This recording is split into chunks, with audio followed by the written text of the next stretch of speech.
অনুরোধ জানাবো আজকে শ্রী মাখনলাল সরকার সম্পর্কে তিনি আমাদের বলবেন।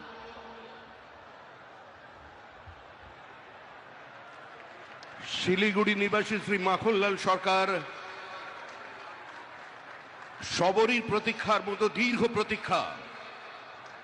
ভারত কেশরী ডক্টর শ্যামাপ্রসাদ মুখার্জি, যিনি ভারতের সংবিধান এবং ভারতবর্ষের অখণ্ডতার জন্য এই বাংলায় জন্মগ্রহণ করে নিজের প্রাণ দিয়েছিলেন, যাকে কাশ্মীরের জেলে রহস্যজনকভাবে কার্যত খুন করা হয়েছিল, এবং তার সেই যাত্রার যিনি সহযোগী ছিলেন, সেই মাখনলাল সরকার ৯৭ বছর বয়স হয়েছে তার, তিনিও আজকের দিনে আমাদের এখানে এসে উপস্থিত হয়েছেন।